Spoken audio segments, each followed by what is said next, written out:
তো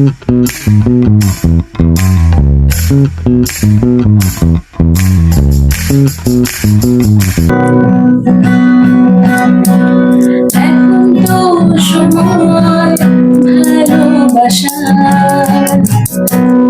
এই দুটি হৃদয় কাছে আসা, তুমি যে একা আমিও যে একা লাগে যে ভালো, ওকেও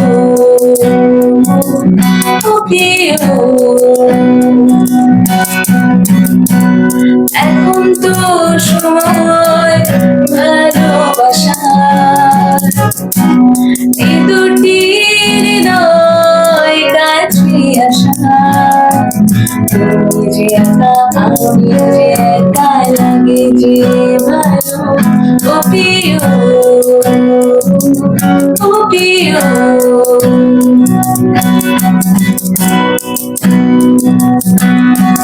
পেয়েছি তোমাকে এতদিনে, যেও না সরে গো অভিমানে, ও পেয়েছি তোমাকে এতদিনে, যেও না সরে গো অভিমানে, আমি তোমারই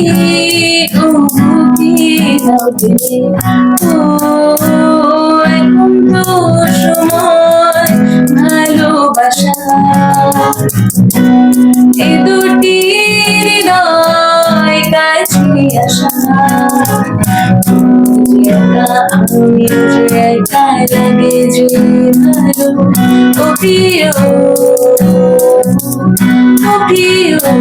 বাহ বাহ বাহ বাহ বাহ বাহ, অদ্ভুত। প্রথম এই গানটা তুলে ফেলে বাজাচ্ছ রাত দিন, হ্যাঁ?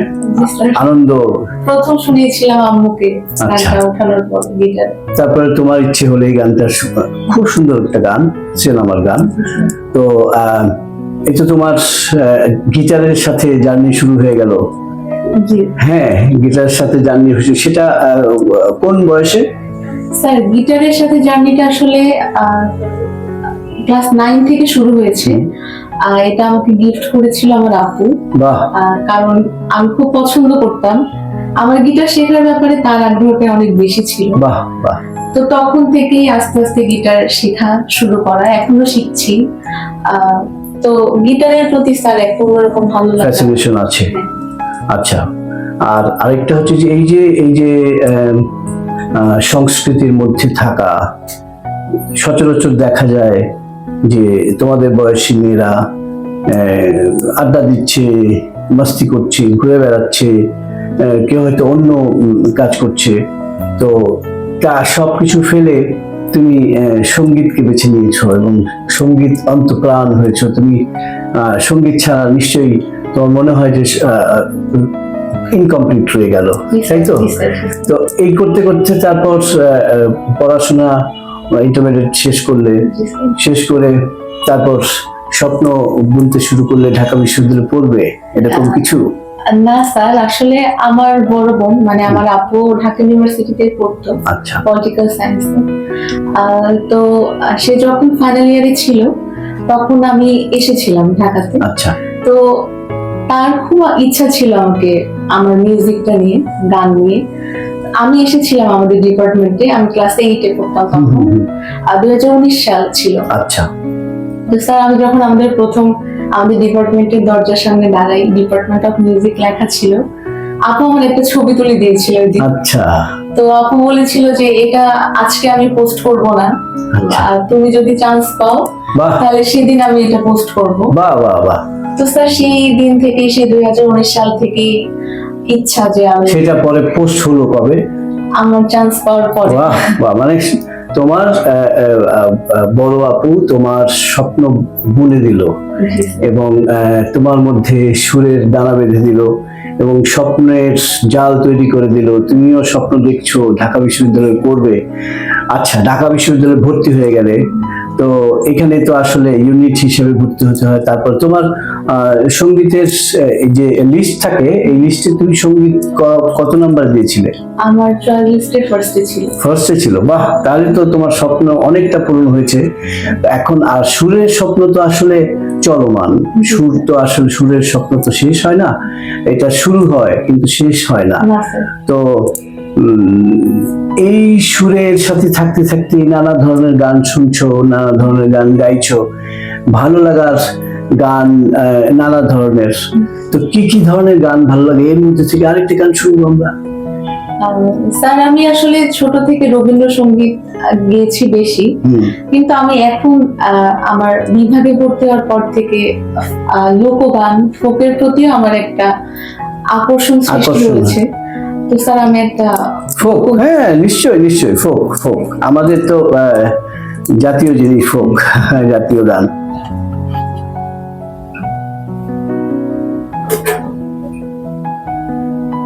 স্যার শুরু করছি, চেষ্টা করছি।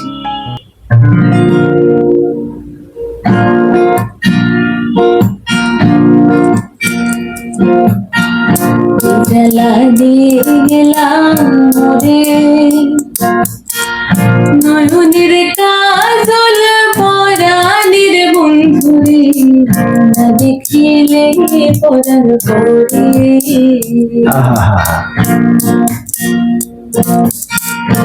দুঃখ দিয়ে গেলাম রে নয়নের কাজল পরাণের বন্ধুরে, না দেখিলে পরাণ করে।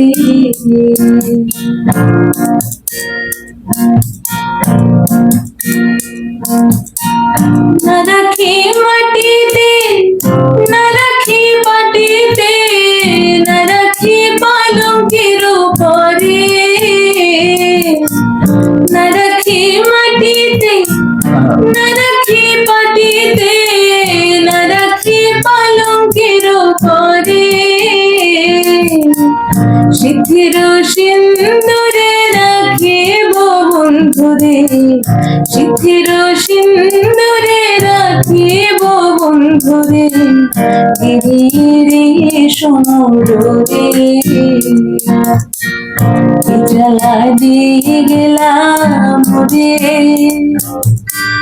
নয়নের কাজল পরাণের বন্ধুরে, না দেখিলে পরাণ করে। বাহ বাহ বাহ, সুন্দর। তোমাদের তোমরা যে এখন ফার্স্ট ইয়ারে, তোমাদের থেকে বোধহয় ওবি কারিকুলাম শুরু হয়েছে, তার মানে তোমাদের পুরো অনার্সটাই সব সাবজেক্ট পড়তে হবে। জি স্যার, মানে মেজর নাই, তোমাদের কোনো মেজর নেই। মানে এর আগে সঙ্গীত বিভাগে যেটা ছিল, ফার্স্ট ইয়ার পড়ার পরে থার্ড সেমিস্টার থেকে, মানে সেকেন্ড ইয়ারের শুরু থেকে যারা যেই মেজরে যেতে চায়, রবীন্দ্র, নজরুল, ফোক, ক্লাসিক্যাল, এগুলোতে যেতে পারতো। এখন তোমাদের পুরো 4 বছর ধরেই সব পড়তে হবে, ক্লাসিক্যাল, নজরুল, এভরিথিং পড়তে হবে। তো এর মধ্যে এই যে এত ভিড়, এত প্রেশার, এত চাপ, ক্লাসিক্যাল শিখতে হচ্ছে, নজরুল শিখতে হচ্ছে, রবীন্দ্র শিখতে হচ্ছে, ফোক শিখতে হচ্ছে, তো হাঁপিয়ে উঠছো নাকি এনজয় করছো? স্যার সত্যি বলতে আমার মানে ইচ্ছা ছিল যে আমার সবকিছু শেখার। আচ্ছা। তো আমি মনে করি আমি ব্লেসড যে আমাদের সময় থেকে এটা শুরু হয়েছে। কারণ স্যার আপনার মতো আমাদের সকল শিক্ষকদের সান্নিধ্যে শেখাটা আগামী 4 বছর, এটা আমাদের জীবনের সবচেয়ে বড় অধ্যায়। স্যার যদি মেজর নিয়ে নিতাম তাহলে গান শেখার দিকটা এক পেশে হয়ে যেত, আমরা সবকিছু শেখার আপনাদের সবাইকে পাওয়ার সুযোগটা পেতাম না। তো স্যার আমি মনে করি যে এই ব্যাপারে আমাদের ব্যাচ আমরা ব্লেসড। তো বন্ধু বান্ধবের সাথে এই যে গান বাজনা করে বেড়াচ্ছ, তারপর তুমি ধরো একটু আলাদা করে একটু গিটার বাজাও, গিটার বাজানোর কারণে বন্ধুদের কাছে একটু বেশি দাম পাওতো না? স্যার আমাদের তারা সবাই খুবই প্রতিভাবান, সবার এক এক দিকে, আমরা সবাই সবার থেকে শিখি, এটা আমাদের মধ্যে আমাদের বন্ডিংটাকে আরো স্ট্রং করেছে। তো সবাই সবার প্রতিভাকে তারা সম্মান জানাই, শেখাই, আমরা ভুল হলে একজন আরেকজনকে ধরিয়ে দিই। তো আমাদের ডিপার্টমেন্টের পরিবেশ মানে গানের যে নানা ধরনের জেনারেল আছে সবগুলোতেই তোমার আলটিমেটলি পদচারণা হচ্ছে এবং একদম বেসিক জায়গাগুলো শিখতে পারছো। তাতে করে আমার মনে হয় যে খুব বেশি লাভ হবে, কারণ একটা শিখলে তখন অন্যগুলো ধরাছোঁয়ার বাইরে চলে যায়। এখন যেহেতু সবগুলো শিখছো, সেটা আমার মনে হয় তোমাদের জন্য ভবিষ্যতের জন্য খুব ভালো। এখন তুমি কি গাইতে চাও, তোমার কি মনে আসছে? স্যার আমি একটা রবীন্দ্রসঙ্গীত শুনি, শিওর শিওর শিওর, গিটার ছাড়াই। হুম হুম হুম।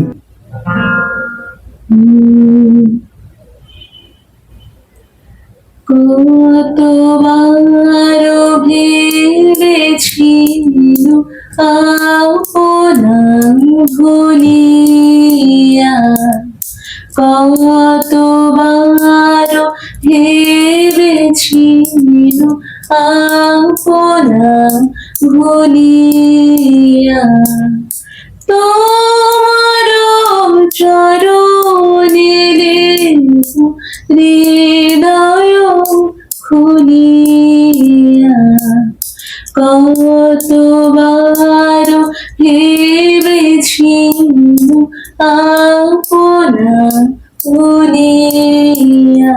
বাহ বাহ প্রিয়তি, এই যে তুমি গান শিখছো, শিখতে শিখতে এসছো, পরিবারের সাপোর্ট ছিল, বোনের সাপোর্ট ছিল, এটা তো খুব কঠিন ব্যাপার। কারণ আমাদের আমাদের দেশে যেটা হয়, মেয়েরা গান বাজনা করবে, প্রথম অন্তরায় হচ্ছে এটা যে মেয়েরা গান বাজনা কেন করবে।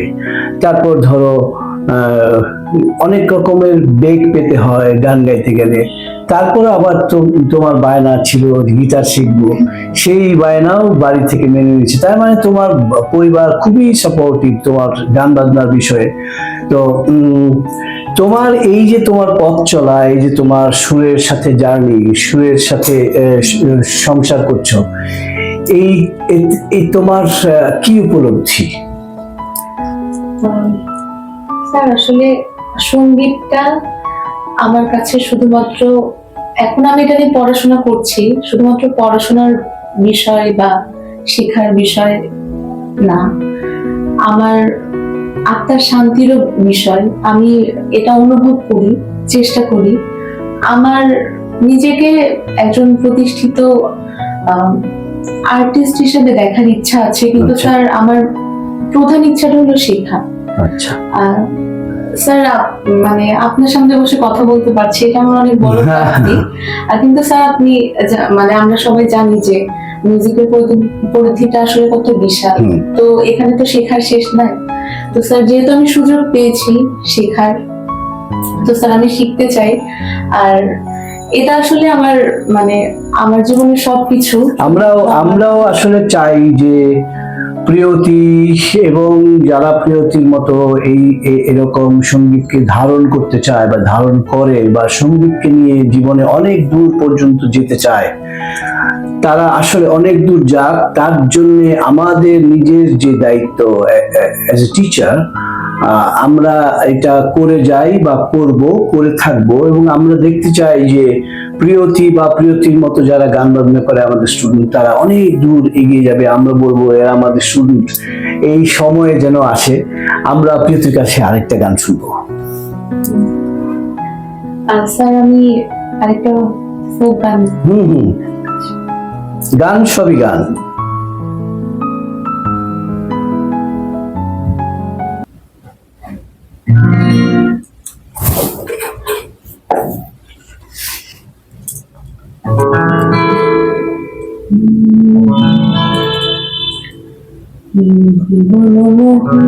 গোরা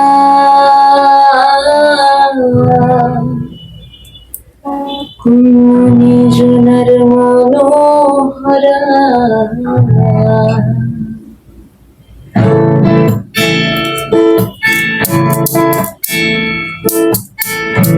গণমোহন গোরা কোন মনি জনার মনোহরা, ওরে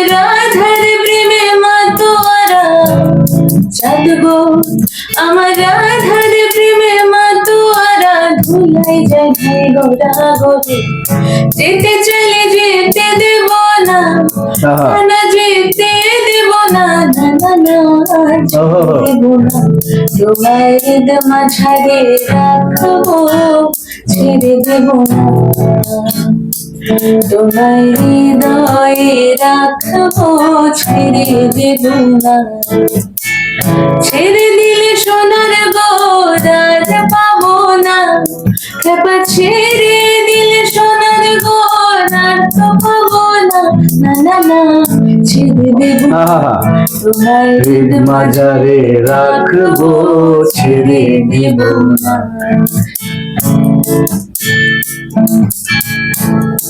থ্যাংক ইউ স্যার। বাহ বাহ বাহ বাহ, সুন্দর সুন্দর। এইভাবেই গান করতে করতে জীবনের আরো সামনের দিকে এগিয়ে যাবে। এগিয়ে যাও, আমাদের সহযোগিতা যখনই দরকার পড়বে বা আমাদের যে দায়িত্ব আছে সেই দায়িত্বের জায়গা থেকে আমরা চাইবো যে প্রিয়তি অনেক দূর যাবে, তার শিল্প চর্চা, সঙ্গীত চর্চা, সঙ্গীত সাধনার মধ্যে দিয়ে তার জীবনকে আরো প্রতিষ্ঠিত করুক, আরো উচ্চে চলে যাক। এটা আমার তরফ থেকে চাওয়া, এবং আপনাদেরকে বলছি যারা দেখছেন তারা প্রিয়তির জন্য দোয়া করবেন, আশীর্বাদ করবেন। প্রিয়তি যেন আমাদের মুখ উজ্জ্বল করে, সঙ্গীত বিভাগের মুখ উজ্জ্বল করে।